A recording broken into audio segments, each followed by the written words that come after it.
mulai kegiatan kita diskusi dan praktikum hari ini, kita berdoa terlebih dahulu. Mari kita membaca Al-Fatihah.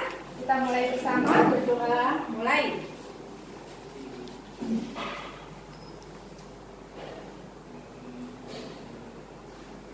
Berdoa selesai. Untuk pertemuan kali ini, seperti biasanya, saya kira kok ini siswanya lengkap ya, tapi tetap perlu saya absen.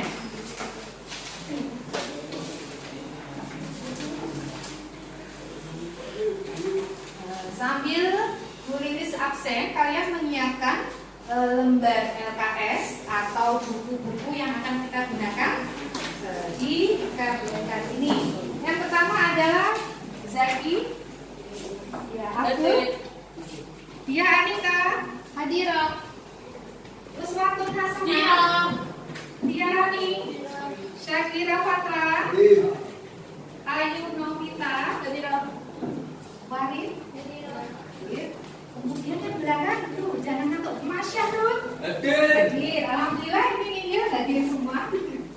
Baik, karena pertemuan kali ini kita akan membahas tentang sedikit ada praktikumnya, sedikit ada diskusinya tentang sifat koligatif lautan. Kayaknya sudah dapat semua ya, minggu kemarin dulu sudah memberikan ya. Tinggal kita lanjutkan untuk membuat langkah-langkah seperti yang ada di LKS. Nah, pembelajaran kali ini Bulis akan mengambil model pembelajaran inquiry di mana kalian nanti harus bisa satu, membuat diagnosis. Waalaikumsalam. Monggo Bapak Kepala Madrasah.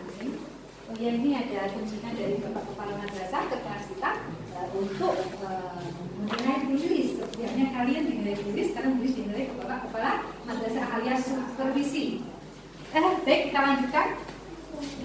Tadi sampai pada sifat koligatif lautan ya, jadi LKS-nya sudah kalian dapatkan. Nah, pertemuan kali ini Bulis akan membawa kalian untuk belajar mandiri, berpikir analitis, kritis ya, dan cermat di dalam membuat langkah-langkah praktikum seperti pada metode ini ya.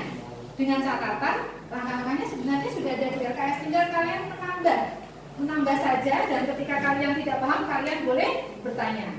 Sebelum ke materi sifat koligatif lautan ya, karena kita praktikumnya adalah sifat koligatif lautan, terutama yang penurunan titik beku lautan. Nah, sebelum ke praktikum kita ada sedikit diskusi supaya saya paham kalian sebenarnya sudah menguasai apa yang akan kita praktekkan atau belum, atau dengan Bulis katakan dengan sesi poster. Coba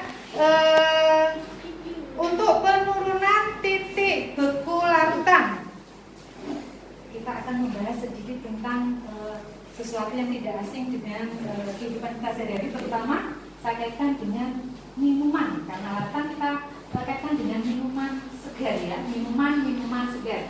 Siapa yang tidak suka dengan minuman segar? Suka semua ya? Suka. Minuman segar diantaranya adalah sirup.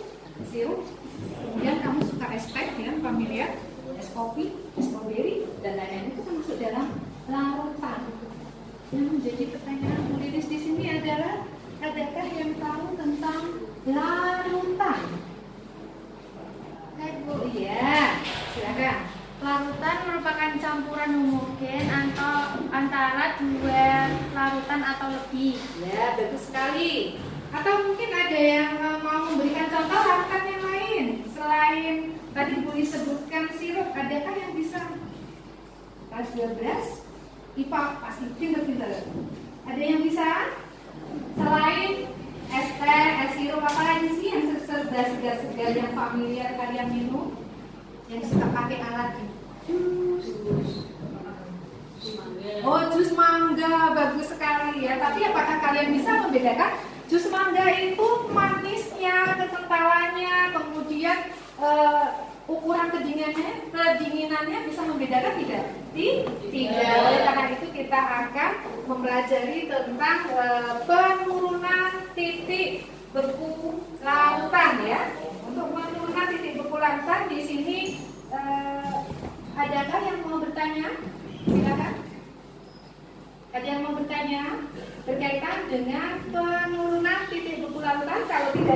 berarti langsung kita awali dengan sampel.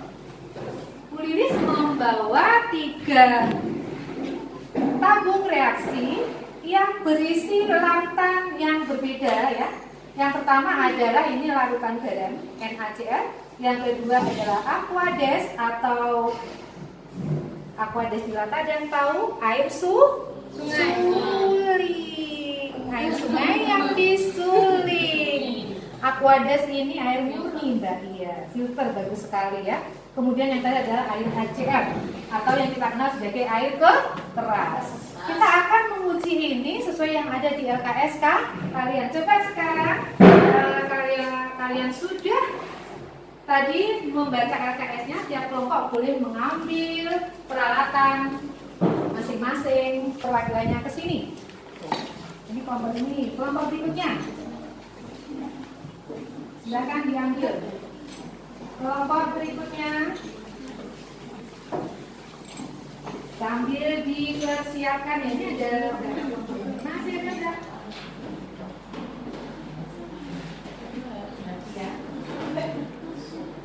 Itu namanya better glass ya, gelas kimia yang enggak ya. Kemudian lagi masih ada yang harus disiapkan selain better glass ini. Nanti better glass ini akan kita isi dengan larutan yang akan kita uji seperti yang Bu Lilis tadi sebutkan, cairannya yaitu NaCl atau garam, kemudian aquades atau gula, kemudian HCl, bagus sekali, atau asam klorida. Langkah-langkahnya sudah dilakukan. Coba sambil dipersiapkan, dibuka gelasnya dibuka.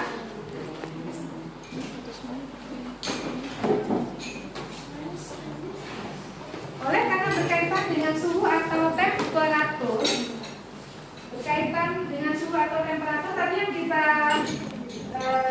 yang kita pelajari adalah tentang apa Mbak ini? Ada yang bertanya? Iya. Oh ya, bagus sekali ya pertanyaan dari Mbak Kumaah. Titik beku adalah ketika perubahan dari cair menjadi padat, atau di antara cair dengan padat terjadi keseimbangan kimia. Itu bisa kita ukur dengan menggunakan yang namanya termometer. Ya, termometernya ini coba dibukakan Mas. Termometernya tiap kelompok 1 ya, tiap kelompok 1 termometer.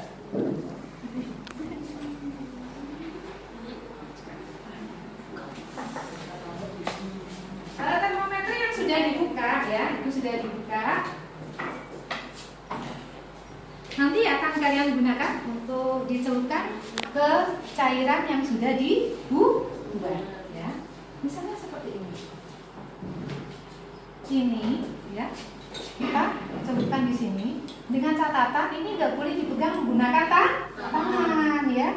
Jadi dilepas saja, nanti garis merah ini akan naik ke atas, akan terjadi perubahan suhu berapa. Lalu data ini akan ditulis di buku yang sudah kalian pegang atau di LKS tadi. Ketika akan dipindah ke cairan berikutnya, ini harus dilap menggunakan tisu. Paham ya? Nah, sekarang karena sudah sampai pada tadi bukan contoh, kalian boleh melakukan eksperimen dimulai dari sekarang.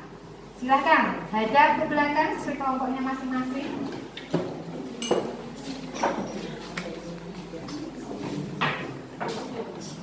Karena sudah selesai praktikumnya ya, bagaimana untuk praktikumnya tadi yang sudah kalian lakukan? Ada kesulitan? Ya, ada ya. Ini praktiknya mudah baik berkaitan dengan penurunan titik beku, tinggal mengukur berapa penurunannya. Dari praktikum kali ini berarti alhamdulillah nggak ada kesulitan. Tinggal nanti kalian menyusun laporannya sebagai laporan tertulis pada penugasan yang akan kita bahas bersama di pertemuan berikutnya. Coba kesimpulan dari pertemuan hari ini, terutama dari praktikum, ada yang bisa menyebutkan? Ya, Mbak Tia, silakan. Ya, kesimpulannya ada berapa? Ada 3. Ya, sebutkan. Larutan campuran homogen 2 zat atau lebih. Ya. Terus? Titik beku. Ya. Titik beku adalah Titik beku adalah suhu saat suatu zat melalui membeku. ya. Terus apa lagi? Satu lagi yang terakhir. Titik beku larutan lebih rendah dari titik beku pelarut murninya. Ya, titik beku larutan lebih rendah daripada titik beku pelarut murninya. Saya kira pertemuan kali ini sudah selesai. Semoga bermanfaat. Jangan lupa penugasannya. Penugasannya Bu Lilis tunggu di pertemuan berikutnya. Nah, sekian dari saya. Assalamualaikum warahmatullahi wabarakatuh. Waalaikumsalam.